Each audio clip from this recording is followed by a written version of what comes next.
Wanna get weird?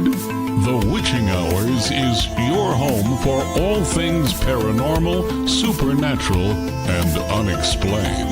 You can find us live on the Spirit Realm Network at spiritrealm.net and on Twitch, or catch us later wherever you listen to your podcasts. Join us at thewitchinghourspodcast.com for all the weirdness. There you can check out previous shows, upcoming shows, purchase merch, and more. Now, get ready for The Witching Hours.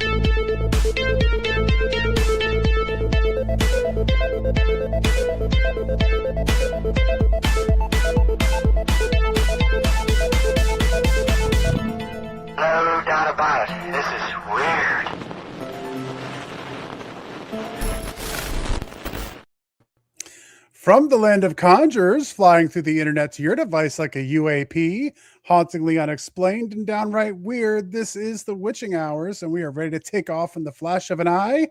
Good evening to one and all, wherever and whenever you are listening to our program. I am Frosty, and joining me, as always, is the medium Jenny Lee. How are you doing, Jenny? Doing pretty good today. How about yourself? Oh, we're both back in the saddle. My long summer break has come to an end, and your shorter My little short excursion. 2 weeks off is over. Yeah. And it was enjoyable. It was enjoyable. We were talking about this last night. I had a great summer. I got to spend a lot of time with our girls this summer, and so we did. Nothing extravagant, but we had Team Weird Takeover. So that was probably one of the highlights of my summer. That was great. We had a great time doing that, and I spending time with the girls and hanging out. And now it's back to the grindstone. Yes. Yeah. So real quick, thank you one and all for coming in and joining us tonight. I already see Norse in the chat. Welcome in. Keisha Mama, welcome in. Maxie Kuhn, thank you guys so much for joining us tonight. And as people pile in, feel free to say your hellos, and we'll get you up there on chat. As always, if you're listening to us at another time, at another place, you can always do the like and subscribe and leave a review. All of those things are always wonderful in terms of helping other people find the show to talk about weird stuff, because that's what we do here. We talk about anything weird. So here we go. So any of that would be appreciated. And you ready for some weird news, Jenny? Sure, why not? All right.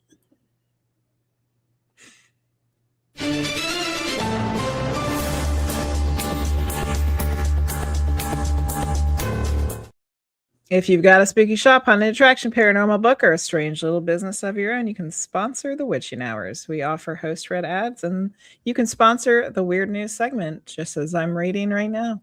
You can find pricing and details at thewitchinghourspodcast.com. Come get weird with us. There you go. Speaking of spooky little book, I don't mention it very often, but there is a new book out, Haunted Travels Anthology Volume 2, that I am an author in. So you can always go to Amazon. It's put out by Sam Baltrusis. It's got a lot of really great authors. So if you're interested in reading about a bunch of different haunted places across the country that you can visit, you can go pick that up from Amazon. And my contribution is a little article in there about Lake Shawnee Abandoned Amusement Park and our trips there. So, and I just finished reading the whole thing, and it was very nice. Very good. Good stuff. Awesome. All right. So into the weird news. Story number 1 tonight. Pentagon releases a new batch of UFO files. I feel like this is the news every week because they've been releasing a lot of files. The Pentagon, a lot of stuff. It is a lot. Well, we've been going over some of it on the show. It is a lot. It's so much we can't get through it. It's like it takes time. The Pentagon on Friday released a new batch of documents and images related to the UFOs, including a military pilot's recollection of a huge, strange triangle that blocked out the stars over Afghanistan in 2002. The 41 new files posted on the Pentagon's UFO website include a mix of documents, images, and videos. The records come from the Pentagon, FBI, CIA, State Department, and Executive Office of the President, with the oldest being from 1950 and the most recent being from this year. The disclosure is the fifth release under an executive order President Trump signed in January, directing the military and other agencies to produce more documents related to UFOs. We've enjoyed looking at the videos here. Yeah, we have. We've seen some interesting things. One of the things we were talking about was just watching the videos on our episodes. You see something that seems to be moving really fast, but without context. Like, I don't know how necessarily fast that is. And that's interesting because sometimes I put out numbers that I think I remember hearing of, like, how fast some of these things are moving. In the story tonight, kind of skipping ahead on all these different incidents, some of these in this new release file are going anywhere between 250 miles an hour all the way up to 1,300 miles per hour. 1,300 miles an hour. So, I mean, that's what I'm saying. So, like, a lot of these things, it's like, oh, well, that could be a balloon. I mean, sure, going 1,300 miles an hour. But yeah, So, like, it's really interesting. It's really interesting. So, lots and lots of things are being seen, and at least some of it, a very small percentage of it, probably is being released that we can take looks at. So that's story number one. Story number two, photos reveal a new lunar crater carved out by one of SpaceX's discarded rockets. We talked about that in the weird news last week. On Wednesday, an out-of-control SpaceX Falcon 9 second stage careened into out of control at 5,400 miles per hour. Yikes. Scientists believe that the 39-foot-long rocket would have hit with the force equivalent to 15,000 sticks of dynamite. Now you're just okay with it. Whatever. Yeah. Now a Korean lunar satellite has captured the first images of the new crater that the blast left behind. What if there was just one little area on the moon that had some kind of ancient bacterial life on it? Right. And we just destroyed it. We're just like, whatever. Blow it up. Yeah. The Korean Aerospace Research Institute, Danuri spacecraft flew over the impact. Shortly after the SpaceX rocket collided, the orbiter also managed to grab images 30 minutes before the impact, so they can look at the strike. And for anyone who's interested in that, I did put the photo of that up yesterday on our Discord page. So if you go to the Team Weird Discord under Weird News and the Witching Hours, you can find a picture of the crater left behind by the SpaceX rocket. Keeping on the UFO news tonight, which is going to be a theme, series of UFO sightings has Tasmanian mayor seeking answers. The mayor of a Tasmanian community is hoping to get to the bottom of a series of UFO sightings that have captivated his constituents over the last several weeks. According to local media reports, Meander Valley residents first noticed puzzling illuminated orbs over the nearby mountain one night at the start of July. The situation grew stranger when the lights returned the next evening and have since become a persistent presence in the sky nearly every night, much to the consternation of many individuals who have spotted the mysterious UFOs. The incidents following something of a familiar pattern, as the lights regularly appear for approximately 45 minutes, with as many as 6 orbs sometimes seen moving at unusually sharp angles before ultimately vanishing. After several weeks of the mysterious sightings, the mayor recently brought the issue to the local media in hopes that someone can provide an answer for what residents have been seeing. We just can't explain what they are, Wayne Johnston conceded, asking for any additional witnesses to come forward. Weird. Another story number 4, was contributed by our very own CMC Air Boss. CMC. Sticky Alpine flower confirms Darwin's 150-year-old carnivorous plant prediction. A flowering plant has been confirmed as a new carnivorous lineage, according to research published in Nature Communications. The findings show that the Saxifraga candelabrium can attract, trap, digest, and absorb nitrogen from insects. supporting a prediction made by Charles Darwin more than 150 years ago that's just being proven now. Field observations and surveys of existing plant samples showed that the insect prey were present on the glandular hairs of 43 out of 45 specimens, with mature plants displaying an average of 71 trapped insects in total. So a plant that they knew existed, but they didn't know was carnivorous because it sucks the nitrogen out of. I mean, we have insects. other carnivorous plants, the pitcher plant, Venus flytrap. Yeah. And this is a new one. What was Darwin's theory? That there was another kind? That this specific alpine flower was carnivorous. Carnivorous, gotcha. But they were never able, because it didn't really eat it. It's just sucking out the nitrogen from. It's a vampire. Mm-hmm. It's a vampire plant. So more carnivorous plants. We got that on our 2026 list there. And bingo. The last story for tonight.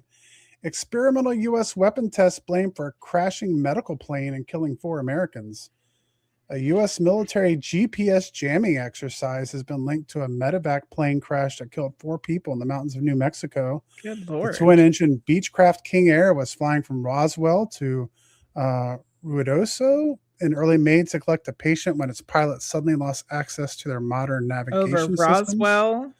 It was a clear, nearly moonless night, leaving the crew with few visual references as they flew over the dark and sparsely populated landscape. But about 100 miles away, military personnel were testing technology designed to disrupt GPS signals during an electronic warfare event at White Sands Missile Range. According to records from the FAA, the disruption forced the 2 pilots to rely on older navigation methods as air traffic controllers scrambled to assist several aircraft, reporting similar problems.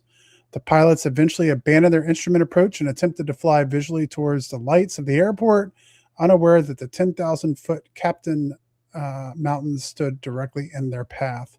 All 4 aboard were killed when the aircraft slammed into the rising mountainside at full speed. I mean, I realized that the plane flight wasn't a planned one because it was an emergency situation. But, I know because the CMC, who tells us all kinds of stuff, like he'll hear an airplane during my stream and he'll look it up and tell me what's flying over the top of me. So if CMC can look across the whole country to see what plane is flying over the top of me, don't you think they could have looked at the radar and seen if there was any planes flying around before they did their experiment? Yeah.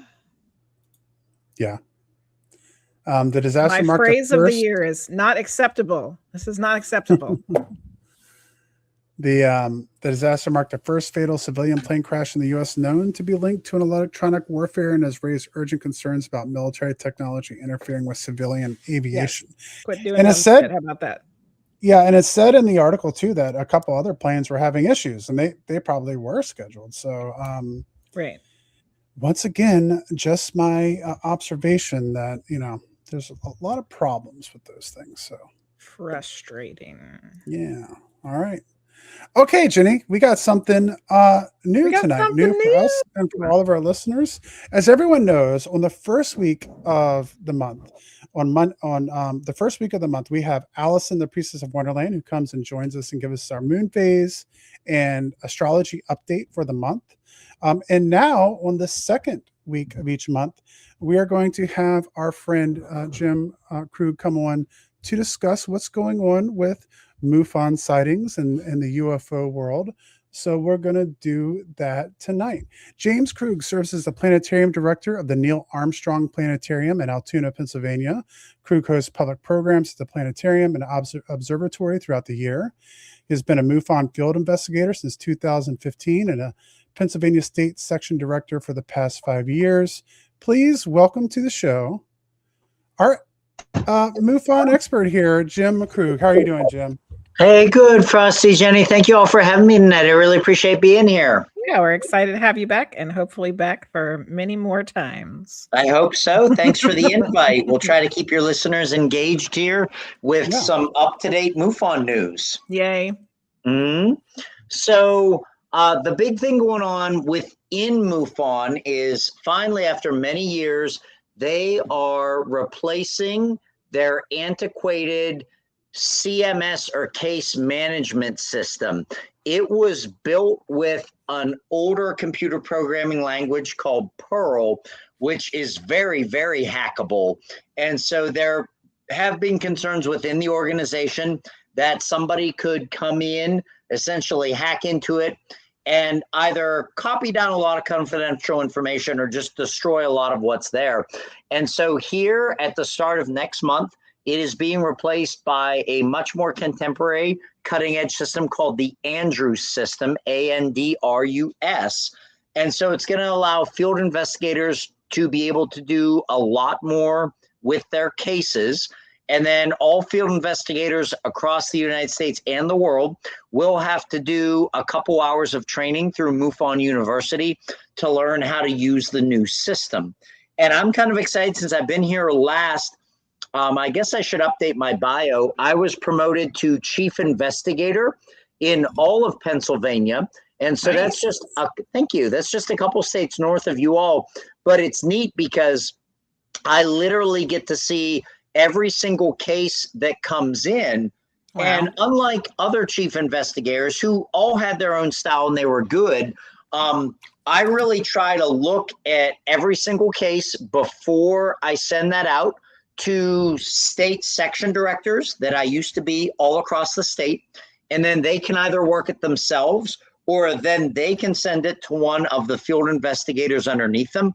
So I like to sort of take sneak peeks at the pictures or the videos and the testimony that are accompanying them. Overall, it's still very, very rare to have a straight up hoax through MUFON. Most people that submit are well-meaning, although I will say our field investigators have done a phenomenal job at identifying a lot of natural phenomenon. In fact, all summer long, Venus has been very, very heavily misidentified as a UFO. It's been in the western skies after sunset. It's been particularly bright. And so that's tripped up a lot of witnesses.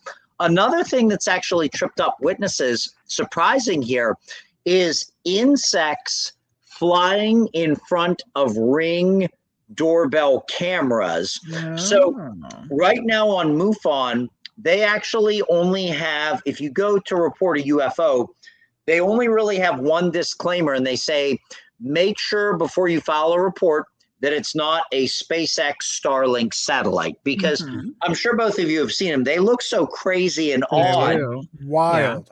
Yeah. And so I kind of joke, but only half joke. They need to add a disclaimer there for insects in front of Ring doorbell cameras. And so, and again, people mean well, and it does look really, really odd. But what a lot of people don't realize is the frame rate of the camera. It's good as far as home security goes, but it's also not like even the quality of a camera you would have on your cell phone. And so especially at night, low light conditions, these insects fly by up close, so they look out of focus, and then a lot of witnesses misidentify them as rods because of the frame drag. Instead of a single point, it kind of looks like a streak. Right. And so we've actually had a number of those, and our field investigators have also, this was pretty cool. A couple of the pictures I got this month looked really, really good. It was this odd pitch black daytime object, and one of our field investigators identified it as an escaped Mylar balloon, and he actually linked to a swath of sightings across the Philadelphia area at the same time, all from this misidentified Mylar balloon. We also had another one. So that balloon was not traveling at 13,000 miles an hour. No, it was not. It was just kind of floating around. It was a floater. It's a floater. It was a floater. We had one, another field investigator correctly correlated another UFO sighting to a very bright meteor that showed up over Pennsylvania. But just so your listeners know, not all of them can be totally explained. Just today, I'll read this one to you. It just came across our desk. Are you both familiar with Pennsylvania's Roswell, they call it, the Kecksburg UFO sighting? Yes, we are familiar with Kecksburg. Excellent. So this one just came in today. So in MUFON, for those who aren't familiar, a lot of people will report up-to-date UFO sightings, but sometimes people will report what are called historical cases. So maybe something happened to them when they were young, and either they were too scared or embarrassed to report it, or they didn't really think much about it at the time, but over many, many years, it had just kind of lingered. And so just kind of reading through the cases and assigning them today, this one just came to us today, and I'm allowed to read the actual description. I'm not going to read the witness's name or break confidentiality, but this came from Westmoreland County, which is in southwest Pennsylvania by Pittsburgh. And so here is the case. Short description, fireball in sky. Says, I wanted to report this because I'm 71 and the other witness, my mother, is deceased. I always thought this occurred in summer until I saw a TV show saying it was December, but the weather was unusually warm. My mother and I were sitting on the back porch steps waiting for my dad to get home from work. He would get home between 4:30 and 5 p.m. We lived in a one-story house. There was no sound. Suddenly, we saw a large ball of fire glowing right over the top of our house. It was coming from the east and headed southwest with a gradual turn towards the south. My mother sent my college-age brother to go to the path of the object to check if anything fell off of it.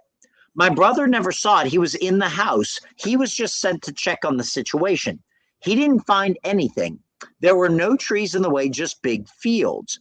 We were told it was a meteor on the news. It definitely went east to southwest. I reported this to someone in Greensburg, Pennsylvania, who just blew me off.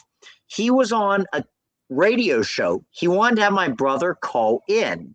And the witness says, I just wanted a record of this, mainly the direction it took. Myself, my mother and brother have almost photographic memories. This is why I remember the details. And as I'm reading this, I'm thinking to myself, boy, oh boy, this sounds a lot like the Kecksburg UFO crash. And so I checked the date of the event, and it's December 9th, 1965, which was the same exact time. And so the witness for this one obviously didn't attach any photos, videos. They didn't have any videos back in the 1960s of something so fast. But I dispatched this to one of our best field investigators in that part of the state. And I said, hey, I don't want to get too excited, but I think there's a chance that this could have been a direct eyewitness to the Kecksburg UFO crash. Wow. And so the only thing that's unusual about it is eyewitnesses throughout the Midwest said that object was zigzagging. It looked like a bright green fireball, which wouldn't zigzag like a fireball or a meteor. And it came into Pennsylvania from the west. This witness is saying it came from the southwest. It came from the east and moved southwest. But I myself have actually had a really interesting MUFON case with a witness who described seeing with his older sister after school a similar acorn-shaped craft that actually flew from central PA towards Pittsburgh to the west. So either it was the famous Kecksburg crash, and at the last minute there was a direction change, and then it retreated on its path before crashing outside Pittsburgh. Or another possibility, this could have actually been some type of advanced U.S. military technology, something reverse engineered that the Nazis were working on during Operation Paperclip. The U.S. military may have been testing it a few days. A number of witnesses throughout southwestern Pennsylvania saw it. And then on one day in December, one actually crashed. So those are the types of cases that we get, which is pretty cool. And then one visual just to show you all. Frosty, am I, as a humble guest, allowed to share my screen at all? Yeah, you should be. Let me know if you have any issue. Okay, got it. Yes, found it. And so what's really, really neat, let me share my entire screen, and this will only take a minute. So I am also a member of MUFON's ERT team, the Experiencer Resource Team.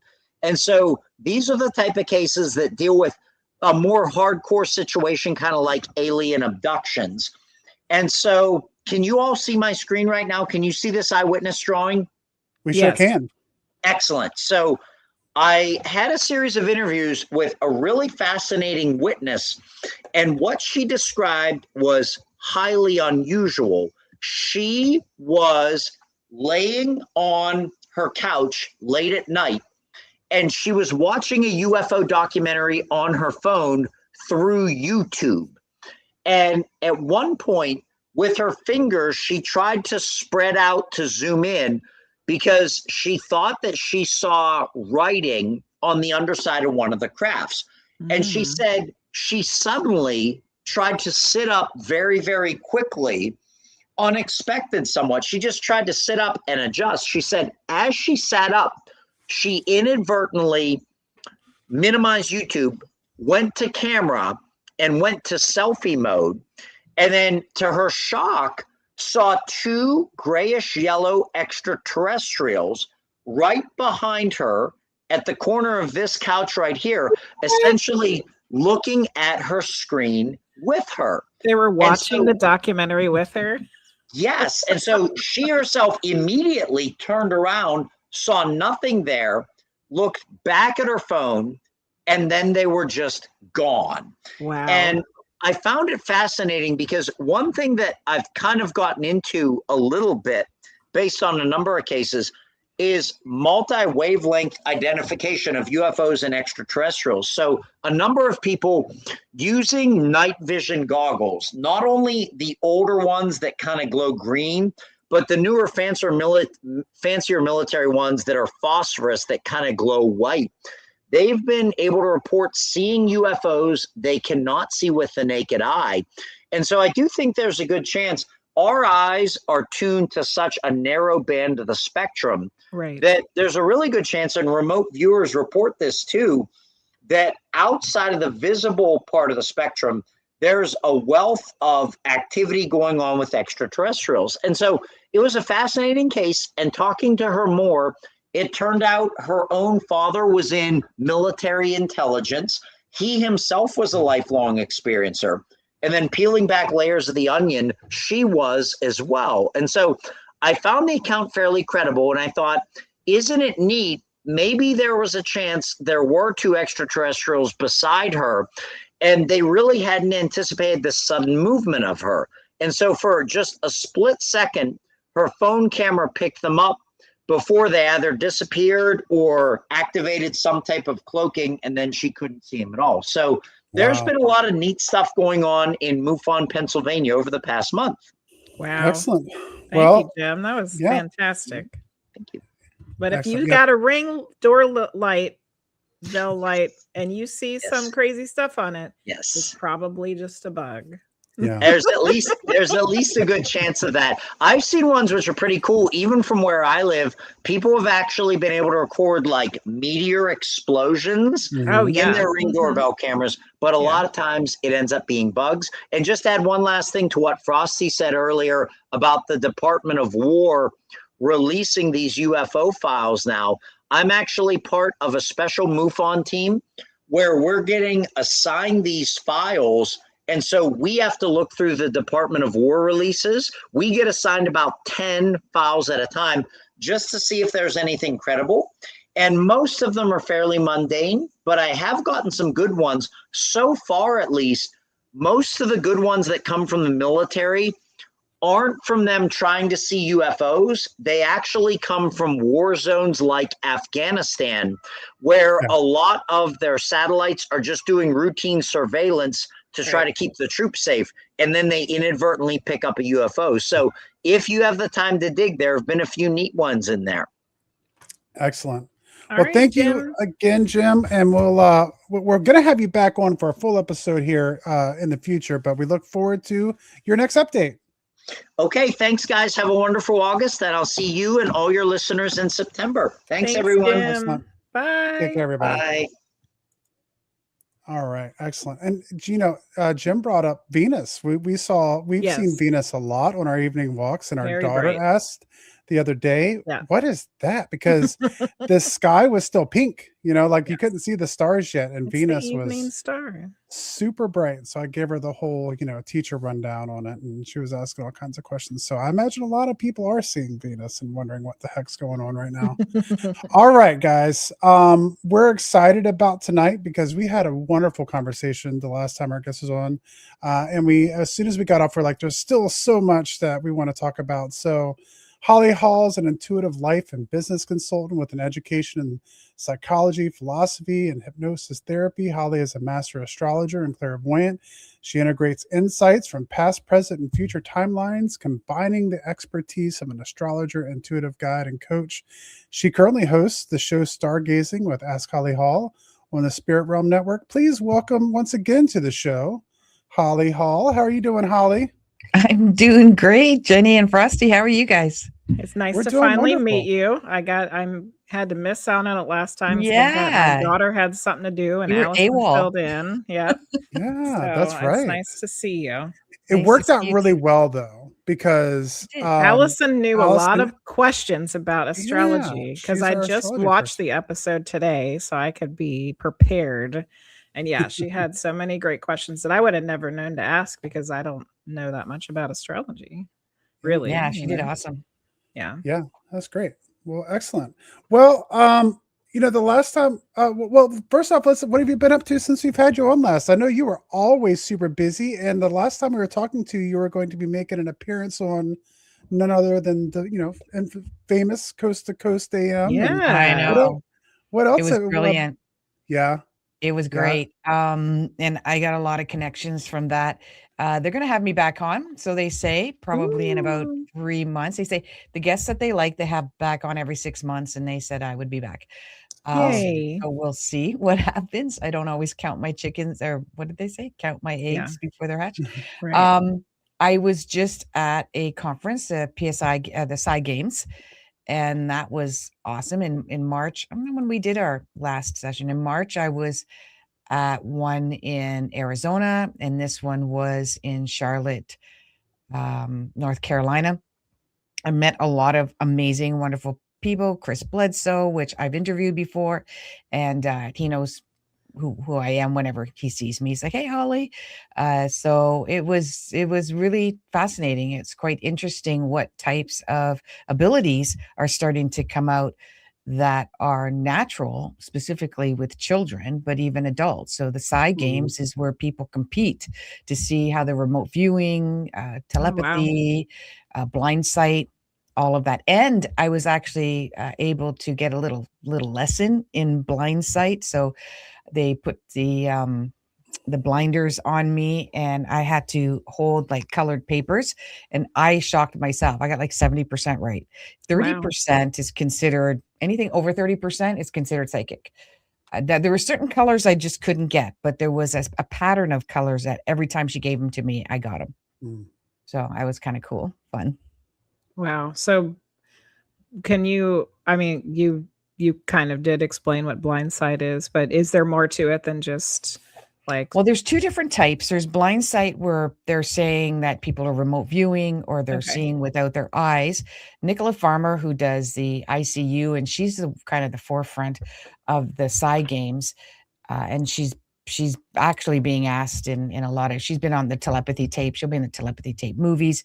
She was in the Superhuman 1 movie with Caroline Corey. I was able to see Superhuman 2 premiere when we were there too, which is phenomenal. I mean, when that comes out, guys, it's going to blow you away. I was even blown away with some of the science that's coming out. This is science-backed proof of how superhuman we are.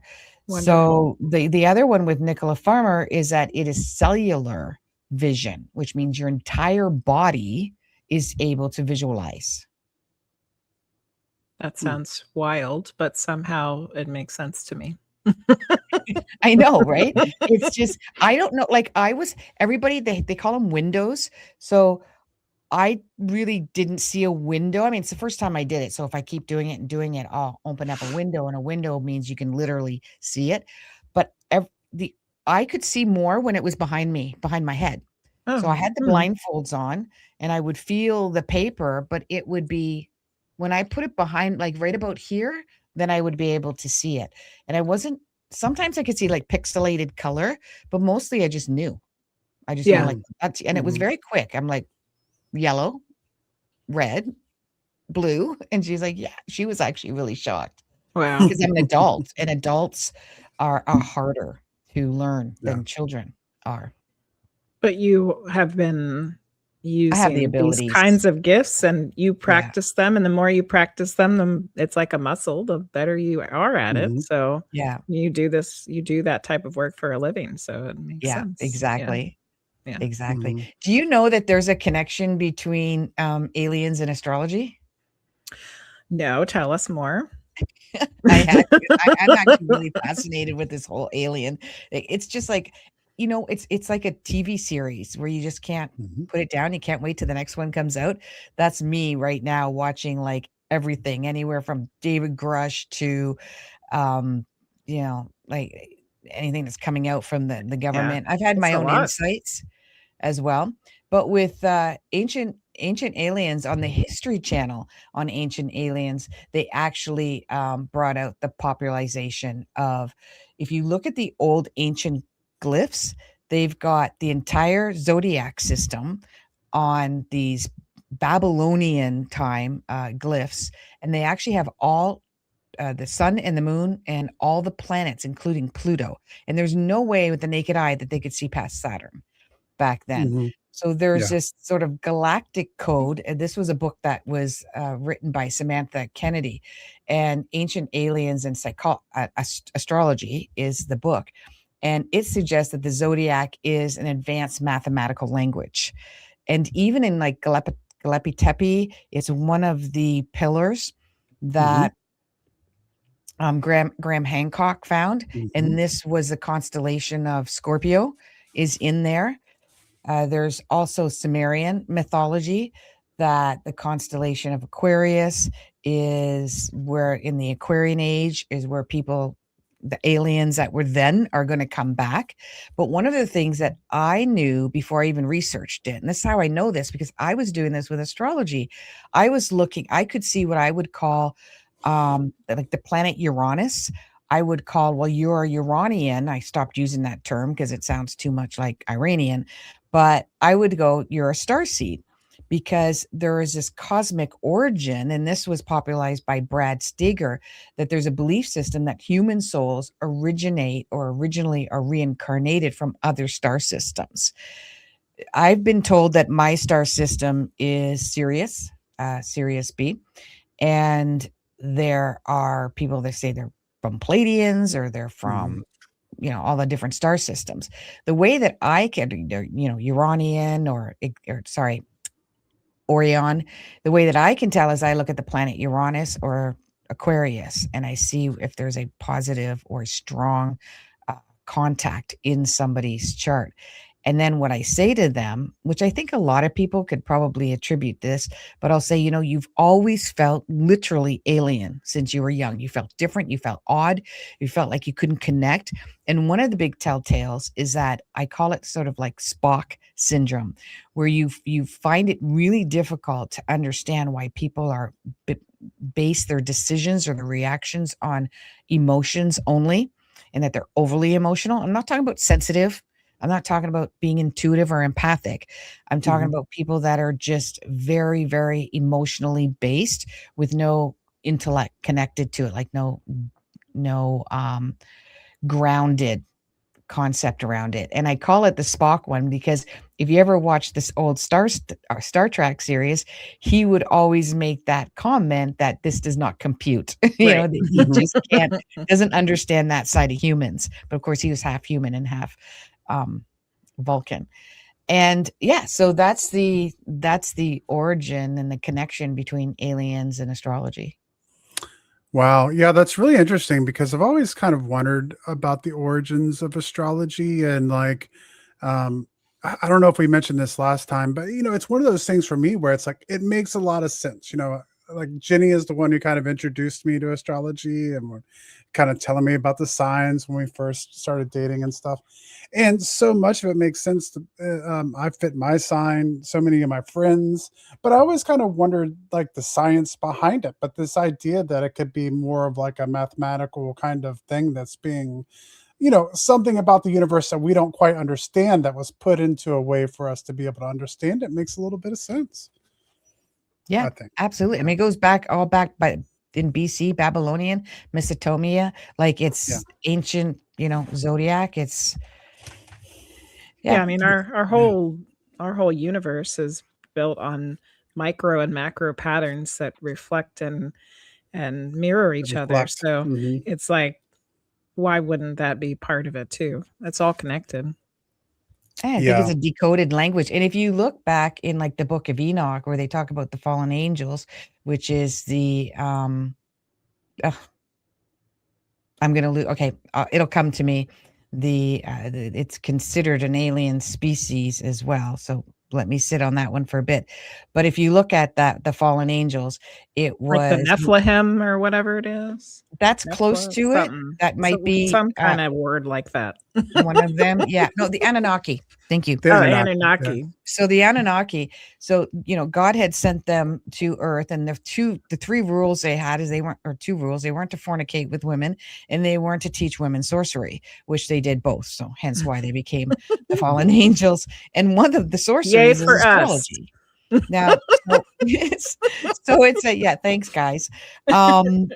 We can go all into the history of women being, scarred by that for life. Mhm. But the idea was sorcery did exist and it could be used for good, but that we were too naive to be able to use it for good. So we weren't allowed to use it then.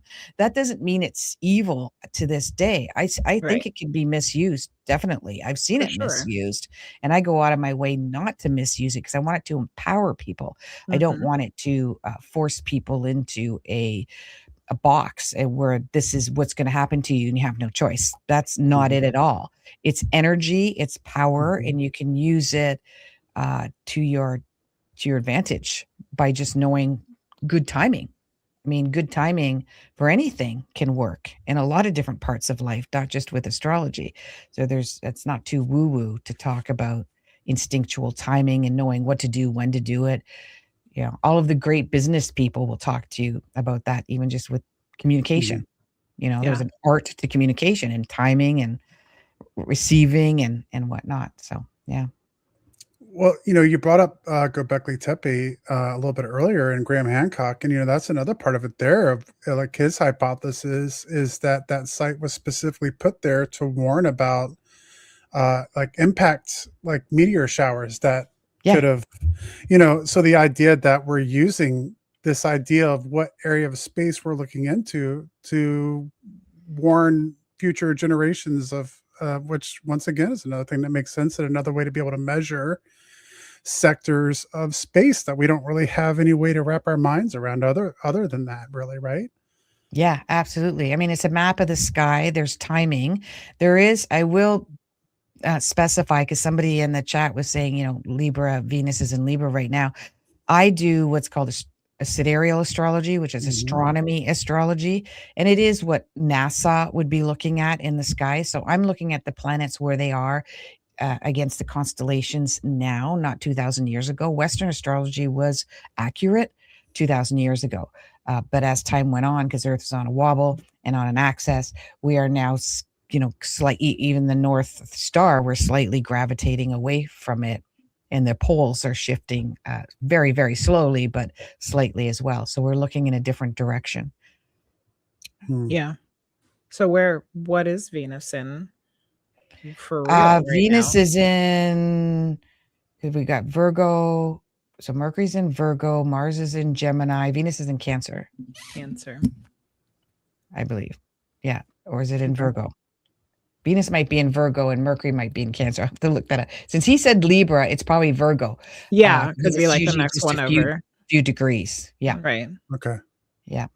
Yeah. So going back to the UFO stuff, you're talking about how you've been really like interested in keeping up with all the things that are coming out. In the United States, we do not really get world news at all. They keep us very sheltered from Really? anything that's happening anywhere else. So, has Canada had any kind of disclosure things coming out like we have here? They have it on the basic CNN, just when Trump releases a batch, then CNN will advertise Yeah. it. I don't watch it. I mean, I'll see it sort of like come up on my YouTube feed. YouTube is my place. I mean, I don't watch anything but whatever's on YouTube. I'm So on YouTube a lot as well. Yeah. yeah, it's just, to me, I can't even watch the shows I used to like to watch. I don't want pretend TV anymore. I want real. Like, I Mhm. want to watch something that's real, or at least I can decipher whether it's real, even if it's just live and I don't connect with it. But I'm just fascinated with podcasts and that. So it shows up CNN, but most of what I do is the people that I follow, like Jesse Michaels and, um, a lot of the shows that talk about the UFO, the Y files and things like that. Yeah. Mhm. And or anything that is coming out, like I'll just punch in, David Grush, and then see what comes out recently on that. And it went stale for a while. Like, it was kind of hopping a couple of months ago, and then all of a sudden, like, crickets. And I was like, is there anything new coming out? I love Ross Cohort, which he just put out. You guys should watch a video that he just put out today. He talked about something you were talking about earlier, on what some of the UAPs have been. One of them was a balloon. They're Yeah. not a balloon, but that's what they said. Or there was another excuse that they had. So he had some facts of how it wasn't. I have my own predictions around what's going on, and some of the predictions are already starting to Do starting you to happen. want to do you want to share them with us? Yes, I do. So a few months ago, 'cause a few months ago, and I even said this to my husband. I said, I don't know if a lot of these anomalies, UAPs, are. I roll my eyes because they have all these acronyms now for all these different things, right? But there are different forms for sure. I said, I don't think they're all UFOs or UAPs. I think they're us.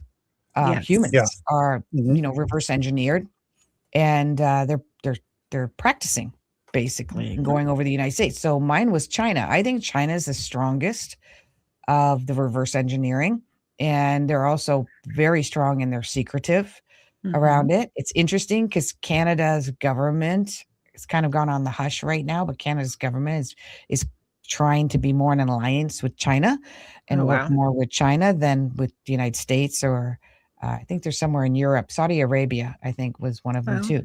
we are kind of a mess right now. What's that? I said we are kind of a mess right now, so we're not taking any offense, Canada. It's okay.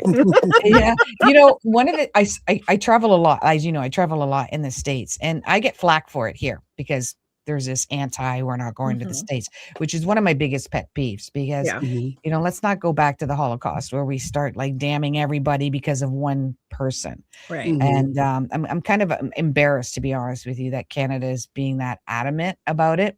I have a lot of family. My dad's American. My sister's American. I have a lot of friends, a lot of clients in the States, and everybody's wonderful. So, like, travel away, go and help with the business around there. But with that prediction, the recent one, which was Ross Coulthart was talking about today, is that China has all this reverse engineered, and I think that there's going to be a huge battle. And this just came as a download for me today, that there's going to be a battle where the United States is going to say China, then China's going to go, that's not us. It's you. You're the one who's done this. And there's just going to be like pointing the finger and blaming, it's not us, it's them. And Right. it's this kind of game between them, so that they're not disclosing the powers that they have, or the engineering that they have. Yeah. And it's going to get to the point where even us watching all of the coverage on it is going to start getting confused at is this anomaly? Is it real? Is it the military? Is it the CIA? Is it the United States? Is it China? Is it Russia? Like, is it, for the Pleiadians? I Who think is we're it? already there, Holly. I think we're already Yeah. there. Jenny's term for all of this has been Confused awareness. Yeah. confused awareness. Like there's And I something going also, on. I have also picked up on that a lot of it's us. Yeah, I even thought that when I was at the Psy Games with and Chris Bledsoe, and I've been at his night watching, and I've seen the red ball come. I seen a lot of other things he was pointing out. I was kind of like, I don't know, that's not enough for me. But the red ball was like huge. But because NASA latched onto him so quickly, I shouldn't say so quickly, but within a couple of years, and then History Channel and Skinwalker Ranch, and they did a lot of extensive testing with him.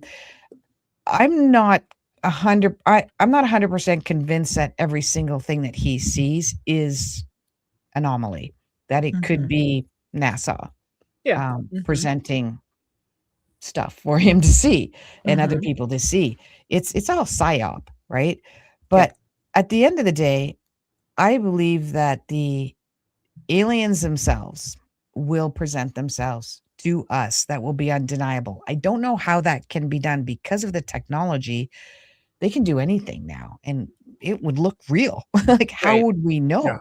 But it has to be something like, have you guys ever seen, it was Gene Roddenberry, and he did this, and I think it only lasted 2 years, 2 seasons, and it was called Earth's Final Contact. Have you ever seen it? I know about it. And it's been recommended to me, but I haven't watched it. You gotta watch it. I was addicted to it when it came out a long time ago, and then I even bought the DVDs. I don't know if I still have them somewhere. And what happened was the aliens came and presented themselves to Earthlings, and they would go into the audience, and they, like, this one person had no arm, and the person grew an arm. Another person was blind and they could see, but it was like so obvious. Like, you could see the arm grow, and you could see it wasn't just like get up and walk. Like, you could plant somebody to do that, right? Yeah. And I thought that's about the extreme it would have to be for us to believe this is not, Yeah. Well, there has been a lot of talk from all kinds of different people, like people who supposedly know things, like secret things, to woo-woo people who are picking up on psychically, that there is supposed to be some like false flag alien invasion, which the whole battle thing that you just talked about makes me think that would be part of it, where they're like, here come the aliens and they're going to attack us, but really it's just us attacking ourselves, making it look like it's something else. Yeah, that would make a lot of sense. I've heard that too. Like, that's how they're going to keep us, put us back in our houses again. Right. Don't come out because it's dangerous out there. Oh, like Project Blue Book. Yeah. Yeah. And like that kind of stuff. And, another thing that, has been interesting about this too, is what you brought up, this idea of so much of it being possibly our government and other world governments, because we've gotten messages a lot from what we'll call the woo-woo community that, I think you have had messages like this too, Jenny, that the extraterrestrials aren't coming around right now. Like, they've kind of put Earth like on a little bit of like a no-fly zone for a little bit. Feels like they're like checking in on us, but they're not like coming to visit. Well, it's interesting you say that, because Ross Coulthart today just put up on his show that they have proof. He has proof that we, or the American government, is shooting and bringing them down and killing them, and they're using a radio magnetic energy, so it just zaps them, like it fries them, and they come down. And there's been some civilians accidentally fried. He named the 4 that were. And so, they're not coming around now because that's what we're doing to them. Yeah, I've heard some secret new like sonic type weapons that they're using. It's so they've had that for a long time. David Fresh talked about it a long time ago. They've had that zapping microwave, terrifying. World. It's terrifying. Well, let's change the subject a little bit here. Yeah, let's lighten it up. I love aliens. I think they love us too. I do too. Last time you were on, there was a brief mention during you were talking about, like picking up on past lives for clients, and that you talked about some of them having like spiritual lives. And if I remember correctly, you said you also had seen people on other planets, which we had kind of talked about already. But I was wondering if you had any like specific stories or want to share some more insight about that. About like stories of clients Like relating weird to, past lives that weren't on Earth, or that yeah. didn't fit the norm, I do past life regression as well with my clients, which is half of what I talked about on with George Norrie on Coast to Coast. And I had one particular client who couldn't, it was the first time actually where they couldn't go into their human form. They kept saying, I don't know, I don't see myself. I know, I feel I'm existing, but I can't see myself. I feel like I'm up in a tree. I feel like I'm up in the sky, but I'm following this little girl in the forest. And if I feel like I'm protecting her, I feel like I'm guiding her. I feel like I'm supposed to be there as I don't know, like protecting. And so we figured that they were a guide. That's a lifetime where they were a guide. And that was the particular person they were a guide for. And it actually really shocked them too. They were like, what? This is not where I expected to go. I Right. would never even imagine that this is what would happen. Mhm. And I've had a couple like that as well. I've had just one who actually felt like they were on another planet, that they weren't here. But because as soon as it becomes not much of a reality, the left brain starts kicking in, Mhm. and then they start losing it.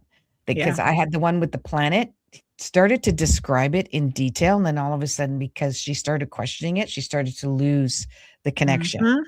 like Yep. she was there. And however, I have been able, specifically, I've worked with a few clients and their children, where I would tell them this is a specific gift that they have, and they've had this gift since they could talk. And this comes from when they were not on Earth. Comes from when they didn't have many incarnations on Earth. And a lot of the mothers would go like, "Oh my gosh, how would you know that? There's no way you would know that." But anything stronger than that, of coming from other planets, that's about the limitation that I've experienced with clients. Okay. Hmm. How Well, about let's give it 1 second, Jenny. Go We're ahead. Oh, reaching yeah, it's the about top of the hour. Go here. ahead. So it's almost 9 o'clock on the East Coast. Just let you catch everybody up with the reset here. If you've joined us since the beginning of the show, you've stumbled in after we started. Tonight, our guest is Holly Hall, and we're talking about, we're talking about all kinds of things tonight: astrology and aliens and ancient aliens and star seeds, and we're just kind of getting going here too. So welcome in. Thank you for joining us. If you have a question or a comment for us or Holly tonight, just put it in chat, and we will get that get that brought up on screen. And if you have any questions, we'll get those answered to the best of our ability. And I just want to mention once again, Ask Holly Hall is on with us on the Spirit Realm Network. So for the Spirit Realm Network, you can always join on Facebook, and we have a lot of exciting things right around the corner, with launching a new website, and also having some apps and stuff coming out to be able to watch at home. So stay tuned for more stuff from the Spirit Realm Network. All right. All right. So I really wanted to get to this question because last time you were on, it briefly got brought up and there was no details about it. And I was like, what? I We failed need in to my talk job. about this more. Okay. So the last time you were on, someone had a question about if you've ever astral traveled, and you were like, not really sure if I've astral traveled, but I have a lot of dreams where I feel like I'm living other lives. Yeah. So I wanted to hear more about that. Like, what are these other lives that you're living? Are they like different timelines for your life right now, or are they just completely different people? Both. I dream excessively. Like my husband's like, I don't know how you do this, like every single night. And they're not all pleasant. I'm so used to them that the unpleasant ones do not normally bother me. But yeah, sometimes I'm myself, and sometimes I'm with people that I'm in this lifetime now, but they don't look like them, but I know it's them. Sometimes I'm not myself. I'm somebody else living a completely different life, doing a completely different thing. It's just average everyday stuff. It's nothing miraculous. Like I'm just like walking around, going to work, getting in my car, walking my dog. Like, like Yeah. it's going to the grocery store. Like it's so bizarre, so bizarre. And then some of them are kind of freaky. I've been studying dreams since I was in my early 20s because I realized it was odd that I had as many dreams. I could remember 5 dreams a night, which is about the Yeah. average that we have Mhm. every 90 minutes if you sleep well, and I do sleep very well. So I know all the different types of dreams, and I know the ones that are, living in another. I do believe that we are living multitude of lives at the same time, and we choose to consciously be. Well, this conscious is aware of this one, and I'm sure there's another conscious that's aware of that one. But this conscious is not aware of that conscious, so Right. I don't know. I agree with you about that. And I can't pretend to understand Yeah. it or like why it's like that or how it works, but I definitely feel that way too. It seems like it really is a rabbit hole that keeps going deeper and deeper the more we get Yeah. into those ideas and past lives and present lives and future lives. And yeah, it's Yeah, because definitely if all time quite is the happening at the same time, which is like the Mhm. theory, then it would just be lives. Yeah. It wouldn't be past, present, or future. It would just be They're these just are all of there your is lives. Yeah. there's like your present can affect your past, and your future can affect your present. There's even a cognitive understanding that even as I'm speaking right now, I'm in my future. Because my split second, nanosecond of a brain has already, like, it takes it's not even a Mhm. nanosecond. I can't even, the time, like, for you to even hear what I'm saying, Right. right? For Yeah. me to hear myself saying what I'm saying. So I'm already Mhm. I'm already in the future, and it's already the past, what I'm saying. So Did if you that think break of, anybody's brain? I Sorry. know that breaks your brain, but, and that is science behind that. Right. Yeah, And they've done a sure. lot of scientific tests to prove how fast our brain knows what's happening before it even happens, before you even Mhm. think about it happening.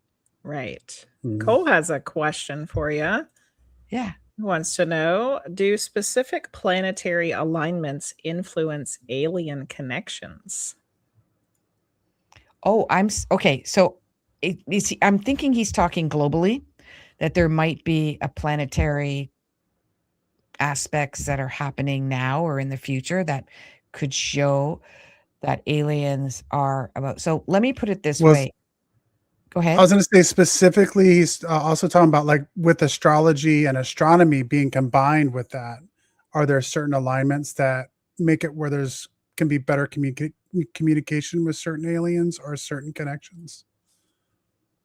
I would say that it would be, you would want to look at your chart if that's what he's speaking of or they're speaking of, and look at where the planet Uranus or Uranus is in your chart, Mhm. and also to take a look at where Aquarius, you're all going to have Aquarius. It might be in the 8th house, it might be the 2nd house, and that will determine your connection. If Neptune is highly involved, you can do this in a meditative state or in a sleep state. If a lot of earth signs are involved in it, then you're going to have to do it on a practical grounded stage, like while you're in nature, or um, doing mantras. There's, yeah. So I guess that's the best answer that I have, if I Yeah. understand the question properly. What about the other way that you were thinking about it, like the global aspect, like for Yep. So aliens to come connect with us in general? So globally, the prediction is for June of 2027. We're at the tipping point right now. So the tipping point starts in September, astrologically. Going that, I'll tell you too. Chris Bledsoe predicted. He calls it when Regulus is the red star, which is the heart of the constellation of Leo, is in alignment of where it was with the pyramid a million years ago, whatever that is. I don't know the exact, I'm paraphrasing. And he said it was going to be April. Well, when I heard that, well, this year. When I heard that, I looked it up, and it's not. It's September, end of August into September, and it happens every single year. But this, because Regulus is a fixed star, but this is that another combination that's going with it is this September, and it hasn't happened in whatever 2000 years. The ending of it, which is another cycle, which is an alignment of four planets, outer planets, is in June of 2027. So to me, the tipping point, which I call the Great Divide, is starting in now. Pretty much the energy is starting now, September. I talked about it on my Substack, and ending, not the dawning of it, is ending in June of 2027. After June of 2027, which I believe something massive will happen, and I do believe it's going to be alien exposure to alien technology, where they want to help us. There is the idea that they are our future, that they're us in the future. I'm not adverse to that idea. I think some of them, not all of them, but I do think some of them are. And that's when it's going to be exposed. The divide, it's going to be exposed heavily in September, and then obvious in June. The divide begins between now and June. So if you think that there's been a lot of division in the last 5 years, it's ramping up like tenfold. And I've had clients, they're afraid. I just did a Substack on it, and I have a regular coaching client, and she goes, "You're freaking me out."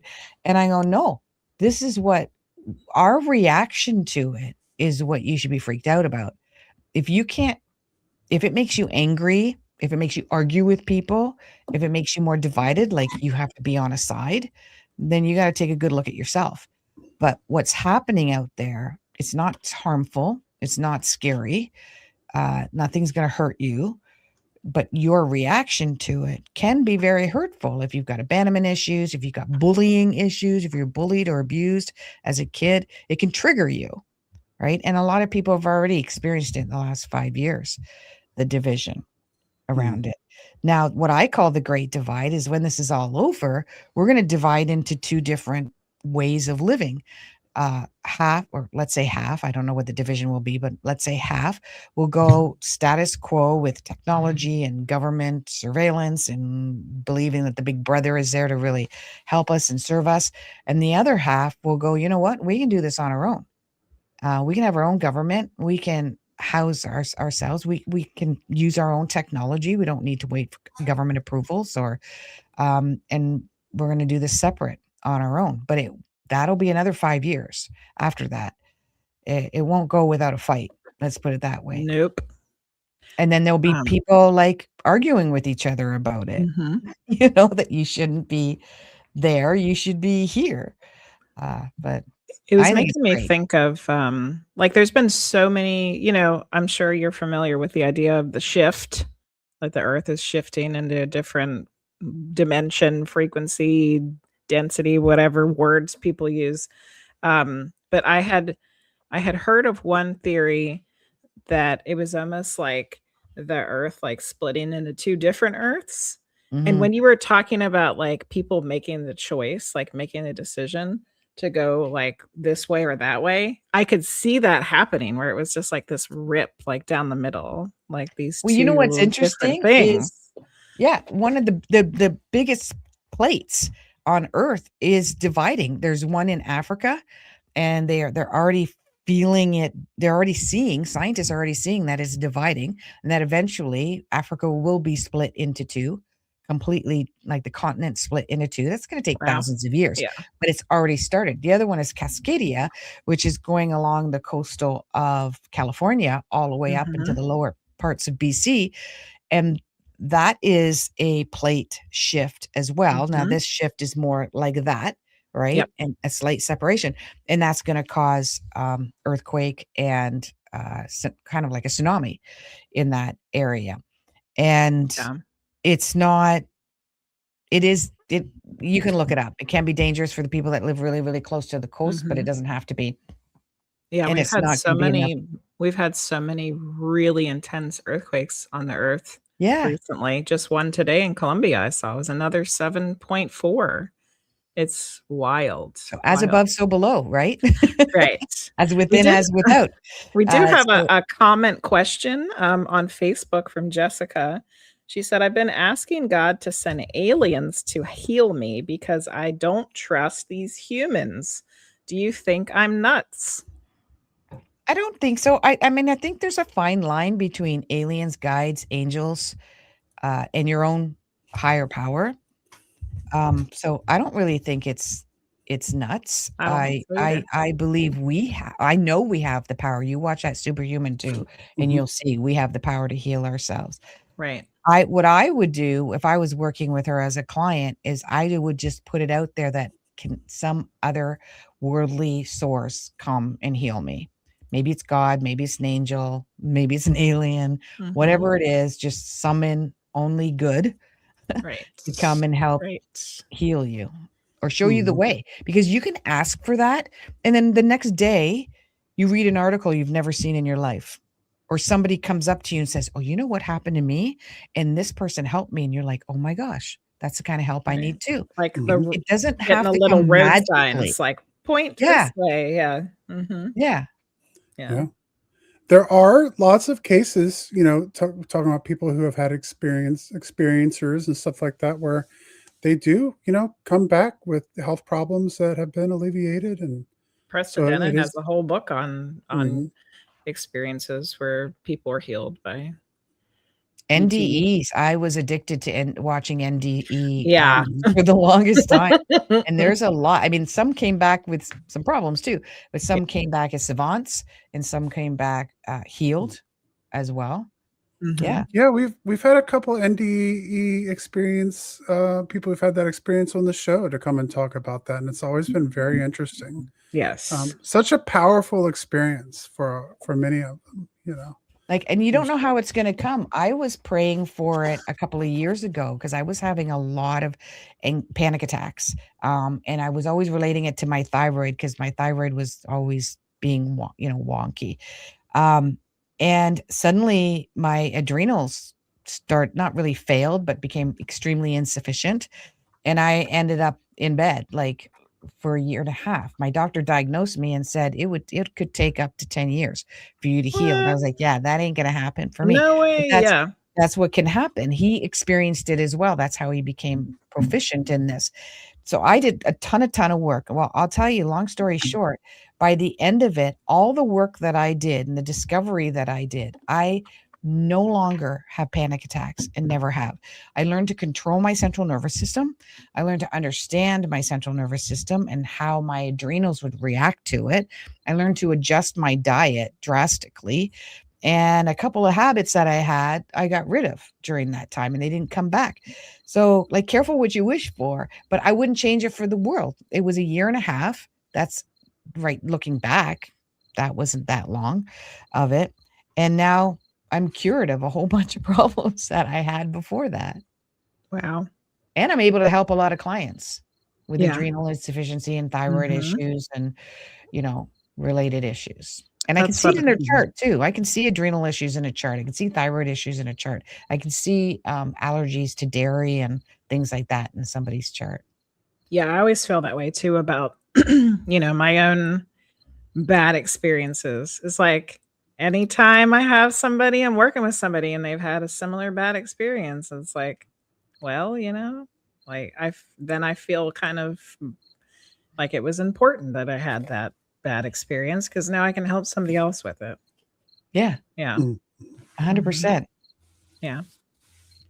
I wanted to spend a little more time this time talking about your books that you've written. Will Mhm. you tell us again what they are so that we can discuss them a little more? Yeah, so I wrote 101 Answers from the Universe, which I did at the summer and the fall of 2019 because my higher guides source told me it had to be out in January. If you were to tell me I was going to write a book even 6 months before that, I would no. So I feverishly wrote all of these answers. The first 13 is all about God because I've always had always question God. I was born and raised Roman Catholic. That'll tell you a lot right there. I And then find that so many people that are into woo-woo stuff are like Mhm. still sort of Catholic, or they're like ex-Catholics. Yeah, because of it's kind of a negative belief system in some ways, and there's a lot of missing data, but Mhm. which I've discovered through time what that missing data is. And so I wrote that. I find it kind of fascinating. That it came out, and then that the title was told to me, the picture of the book on it was told what I should do, and then the subtitle, Eyes Wide Open. Well, Eyes Wide Open has been used many times since COVID, that all of a sudden people that didn't know Mhm. now know things that Right. they didn't know before. When And you said 2019, I was like, oh yeah. I know, I look back and I'm like, "What?" And then the one recently I wrote is, a workbook.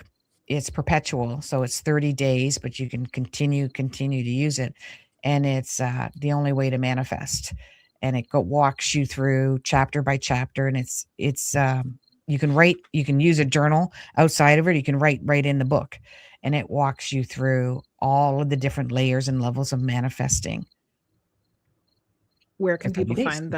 find the books? Amazon, Amazon. Barnes and Noble, Goodreads. Yeah.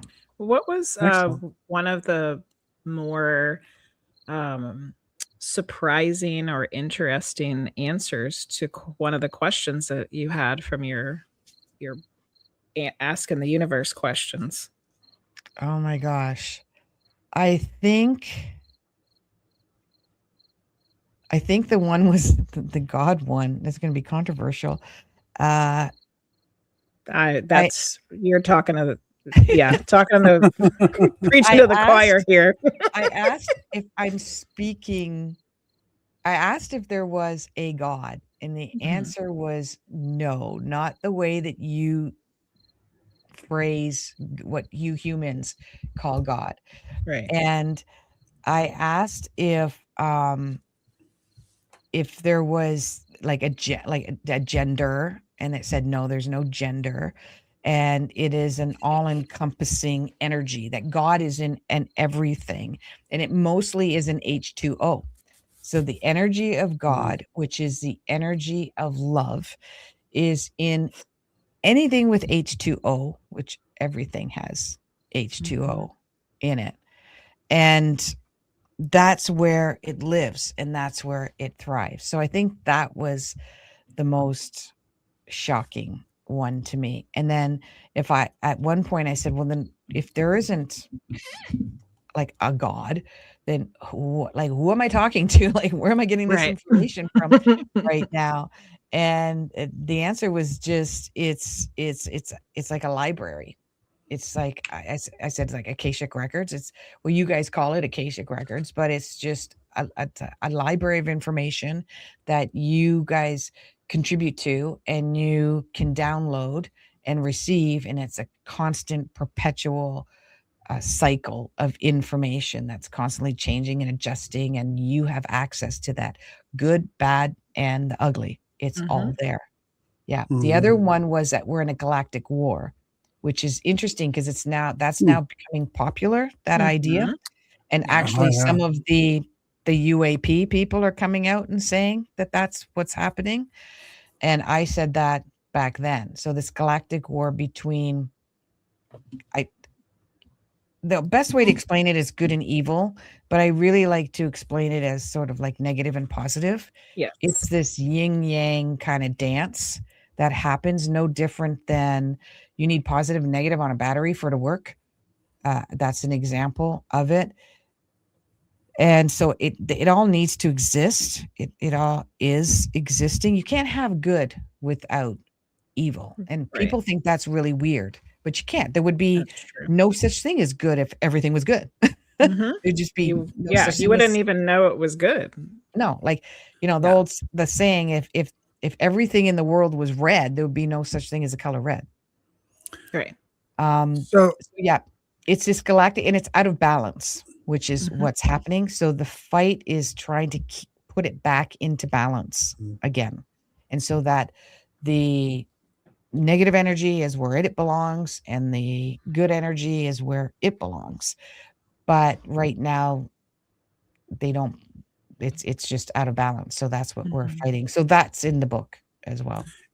And is that connected to us too, like a secret space program, or is this something that's happening outside of us?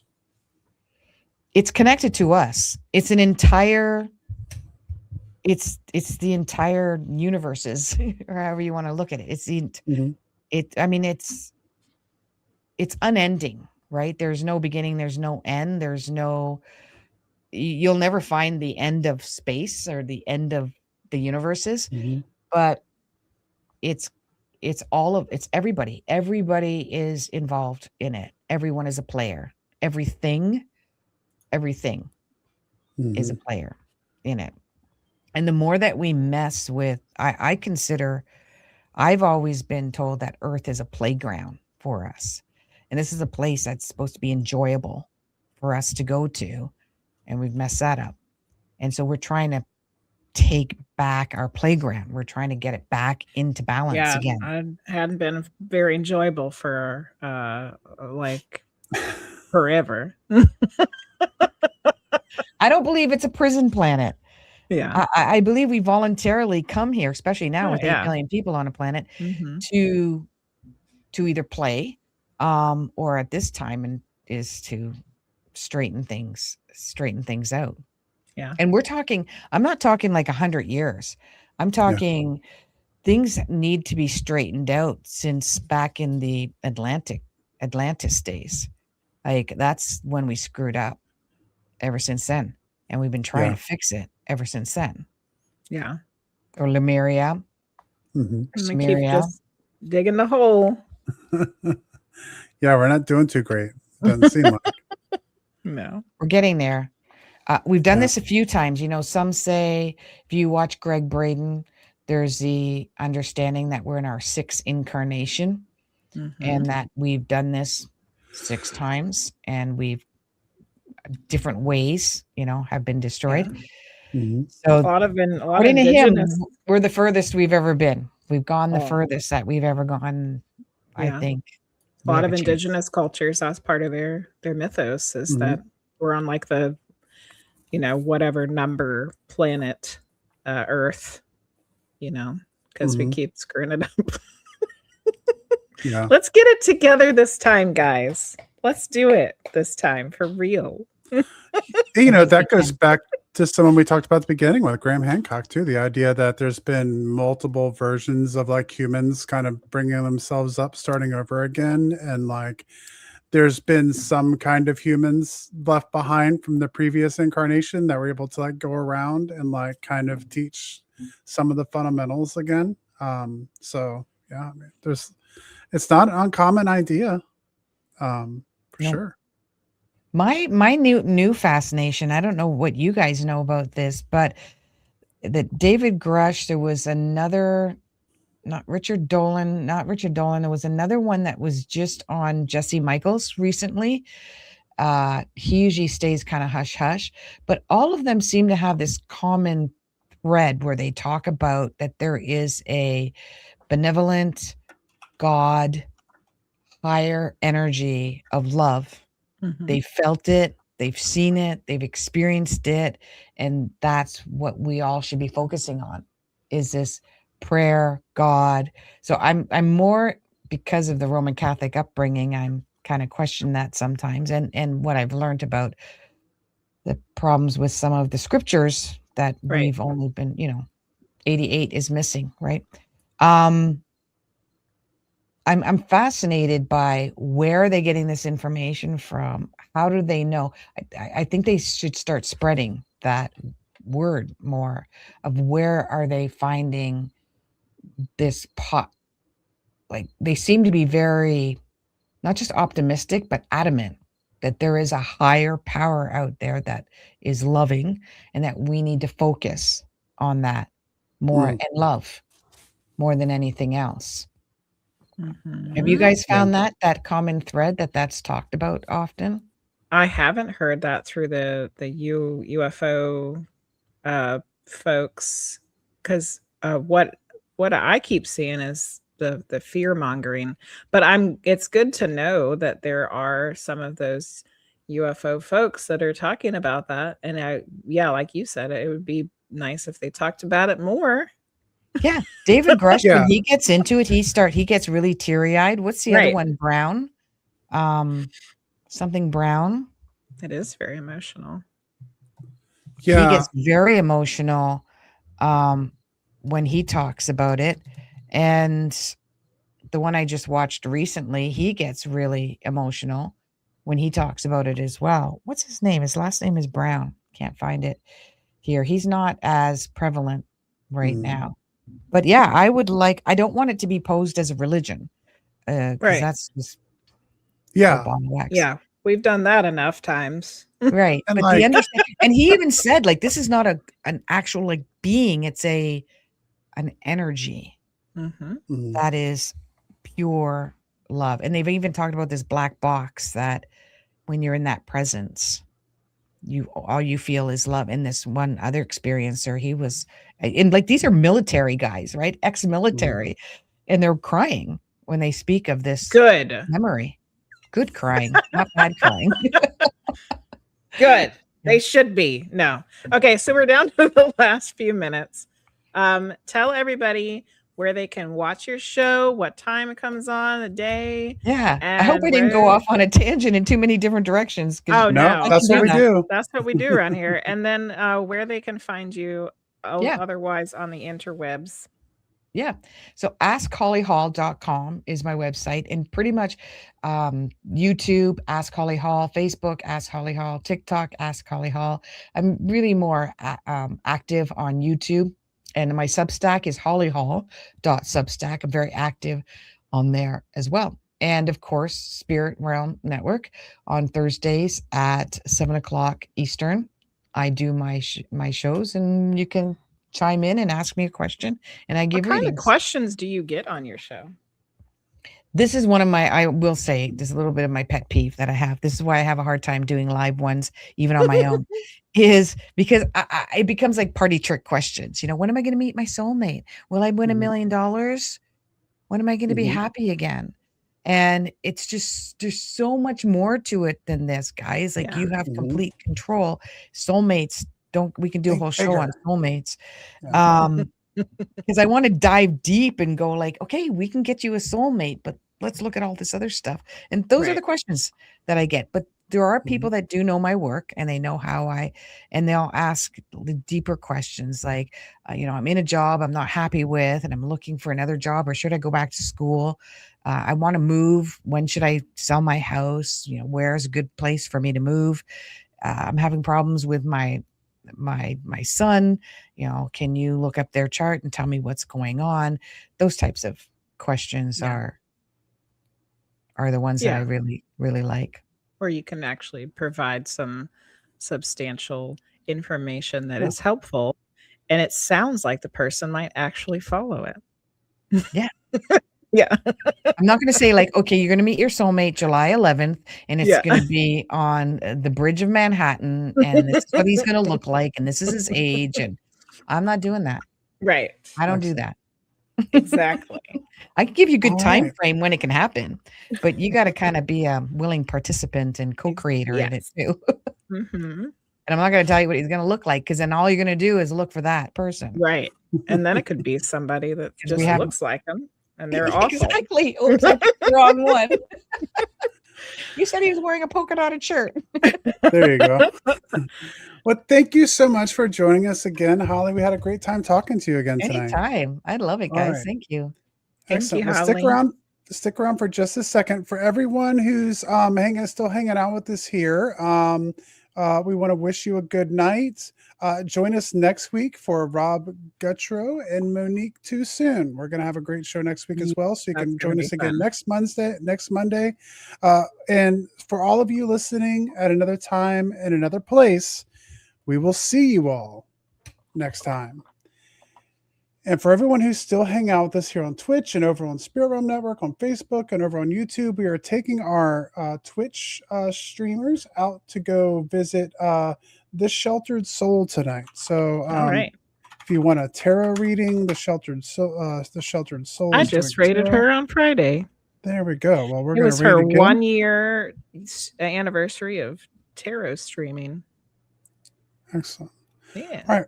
Well, thank you for the great questions tonight. Thank you for hanging out with us, everybody. And we will catch you guys later. Regular streams this week, Jenny? Thursday and Friday should be. Thursday and Friday. So we'll see you all there.